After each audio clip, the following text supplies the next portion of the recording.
Hallo daar en welkom by hierdie interaktiewe verduideliking van jou jaar 2 Afrikaans IAT leerpapier. Jy weet, daardie taalreëls kan partykeer soos 'n massiewe legkaart voel, reg? Wel, vandag gaan ons daardie moeilike reëls vat en dit omskep in supermaklike gereedskap wat jy net so uit jou sak kan haal.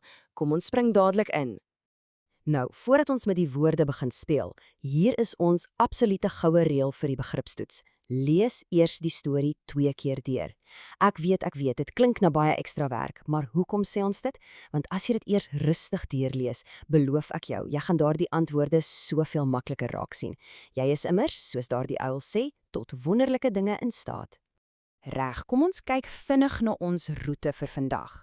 Ons gaan kyk na woordbou, waar ons bou en breek, dan sinne, waar ons plak en vervang, daarna loer ons na slimwoorde en teenoorgesteldes, ons klim die trappe van vergelyking en uiteindelik maak ons seker jy is heeltemal slaggereed vir jou vraestel. Goed, kom ons skop af met afdeling 1, woordbou, bou en breek. So, die heel eerste ding in ons woordbou gereedskapskussie is afkortings. Dink aan hulle as jou persoonlike kortpaaie. Dit spaar ons ongelooflik baie tyd. In plaas daarvan om die hele lang woord uit te skryf, maak ons dit net lekker kort en ons sit sommer so 'n puntjie aan die einde by. Meneer word byvoorbeeld net NNR punt en byvoorbeeld krimp na BV punt. Maklik of hoe? Volgende het ons daardie klein vliegende kommas, of soos ons dit noem, afkappingstekens. Ons gebruik dit om woorde te breek of meervoude te maak sonder dat die woord snaaks klink as jy dit sê. As 'n woord byvoorbeeld op 'n I, O, ou of A eindig, soos taxi, dan kry hy 'n afkapping S. Ons doen dit ook met nommers, soos die syfer 3, en selfs as ons woorde vinnig wil uitspreek. In plaas van ek is, sê ons sommer vinnig eks.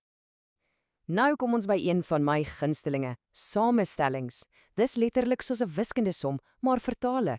Jy vat twee heeltemal verskillende woorde, jy plak hulle aan mekaar en sien daar, jy het 'n splinternuwe woord. Vat 'n hond plus 'n hok en skielik het jy 'n hondehok. Of sneeu plus 'n man word natuurlik 'n sneeuman. Hoe oulik is dit? Reg, kom ons toets jou vinnig met 'n vraag reguit uit jou leerpapier. As jy die woorde sport en sak moet saamsit, wat dink jy kry jy dan? Dink so 'n bietjie. Het jy dit? Ja, presies, 'n sportsak. Sien jy dit klaar heeltemal onder die knie? Dit bring ons reguit by afdeling 2, sinne, plak en vervang. Nou, as ons sinne bou, wil ons regtig nie soos 'n stikkende grammofoonplaat klink nie. In plaas daarvan om 'n naam soos Sibu oor en oor in dieselfde sin te herhaal, ruil ons dit uit met voornaamwoorde. Dit is mos nou jou woordjies soos hy, sy, ek of hulle. Dit is presies soos die Engelse pronouns, en glo my, dit laat ons sinne net soveel gladder en meer natuurlik vloei. En as ons eers daardie basiese sinne het, hoe kry ons hulle aan mekaar? Met voegwoorde natuurlik. Voegwoorde is letterlik soos staaigom. Jy vat sin nommer 1, byvoorbeeld ek is bly, en sin nommer 2, dit is my verjaarsdag, en jy plak hulle styf vas met die woordjie want. Wat absoluut wonderlik hiervan is dat die woordorde glad nie hoef te verander nie. Jy sit net die gom in die middel en jy's klaar. Die enigste vangplek is dat jy moet seker maak jy gebruik die regte tipe gom vir die werk. Party voegwoorde is net daar om dinge bymekaar te tel, soos en of ook. Ander is weer daar om vir ons die presiese volgorde van gebeure te wys.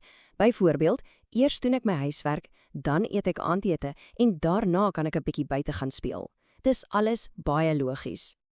Kom ons skuif blitsvinnig aan na afdeling 3, slimwoorde en teenoorgesteldes. Hier is waar dinge regtig interessant raak. Het jy al ooit gehoor van homonieme? Dit is daardie lekker skelmwoorde wat presies dieselfde gespel word en identies klink, maar die betekenis is totaal verskillend. Kyk hierna. Jy kan op 'n leer klim om die dak by te kom, of jy kan by jou lesenaar sit en leer vir môre se toets. Dis presies dieselfde woord, maar dit skep twee heeltemal verskillende prentjies in jou kop. Hier is nog 'n briljante voorbeeld wat ons in Afrikaans heeltyd gebruik, die woordjie kan. Dit kan beteken dat jy in staat is om iets te doen, soos in ek kan tennis speel.